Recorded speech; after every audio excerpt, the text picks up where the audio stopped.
The iPhone 11 Pro has triple rear cameras, night mode, and a brand new selfie camera.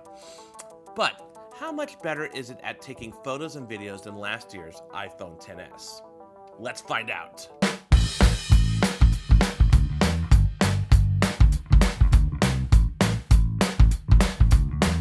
Now, this isn't your regular camera shootout, largely because the iPhone 11 Pro has features that are, well, just not found on the iPhone XS. The first thing you'll notice when you pick up the iPhone 11 Pro is that there are 3 cameras on the back, instead of the 2 cameras found on the iPhone XS. The newest camera is an ultra-wide 13mm lens equivalent, and it's just a damn blast to use. Now, if the regular wide-angle camera on the iPhone is like a business suit and the telephoto lens is kind of like a sports blazer, then the ultra-wide lens is the equivalent of a Hawaiian shirt. It's obviously different from the other cameras, and it will definitely change the way you shoot. Now, this won't be your go-to everyday lens, but it can be both handy for small spaces as well as, well, make you feel a little artistic, kind of changing the drama of a mundane scene. Apple did a great job at balancing the distortion on the lens. There's a little which you want because, well, it's an ultra-wide lens, but it's not horrible. I found myself finding different lines and angles to make my subjects look larger than life. And best of all, you can use the ultra-wide angle to film video. I mean, just here, take a look at these spinning trees.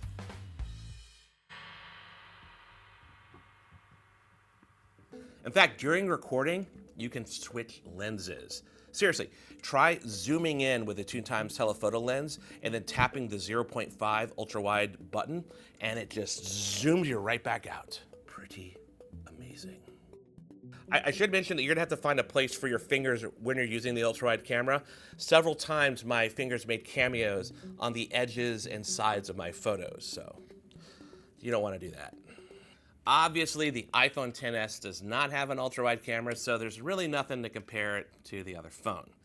And to be honest, if the only update this year was the addition of an ultra-wide camera, I don't think it would be worth upgrading from an iPhone XS to an iPhone 11 Pro.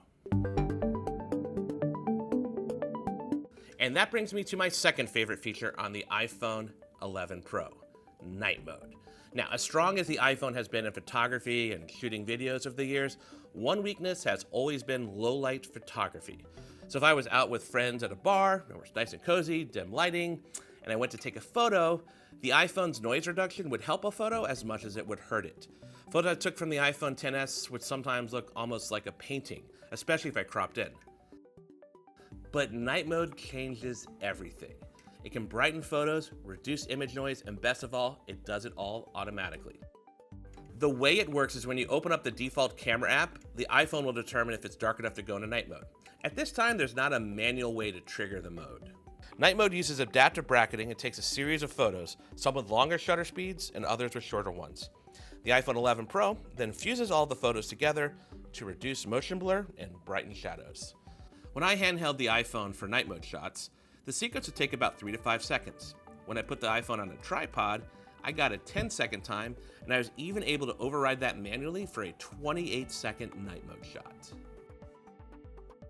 I took photos of a tree in my backyard that was in complete darkness. Now, here's the one I took with the iPhone XS, which does not have night mode.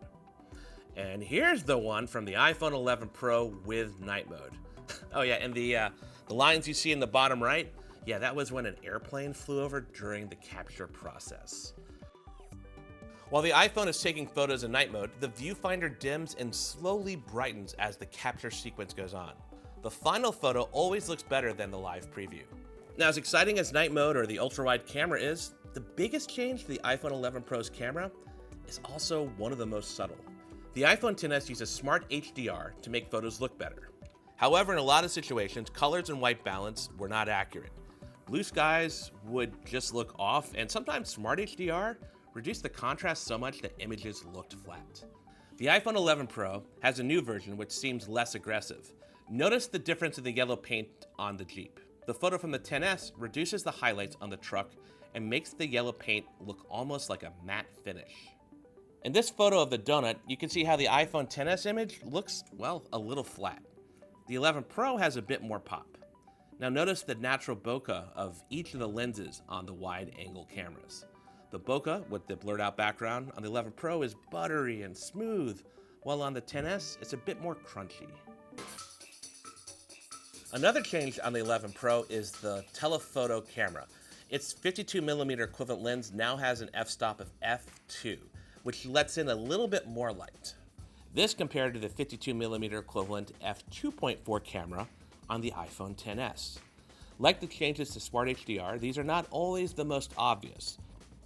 Notice the shadows in the picture from the iPhone XS and how they are darker than those on the 11 Pro. Next, look at the colors of the sky. The Smart HDR on the XS makes the sky this weird shade of blue, while the Smart HDR on the iPhone 11 Pro renders the sky more true to life. In terms of portrait mode on both iPhones, they're about equal. Portrait mode photos from the iPhone XS seem to pull off the cutout and edge blending better than the iPhone 11 Pro. But a new feature that I'm enamored about is called High Key Mono, which simulates a black and white studio photo taken against a white background. What's crazy is you'd never know I was in my living room when I took these photos. Video from the iPhone 11 Pro doesn't look drastically different than that from the iPhone XS. If anything, the colors are a little less punchy and more true to life. And I like that. However, the iPhone XS introduced extended dynamic range, which helped keep highlights from blowing out to white and shadows from turning black. It worked on all resolutions and frame rates except 4K 60 frames per second. The iPhone 11 Pro now includes extended dynamic range for 4K 60 frames per second. I shot videos at that frame rate and resolution from both phones on a sunny day. In the video from the iPhone XS, the sun is blown out to white, and there's basically a large white blob where the sun would be.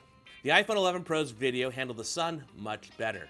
And like photos, my favorite new thing is that you can shoot videos with that ultra-wide lens. Movements become much more dramatic when you pan across a bunch of trees in the Presidio.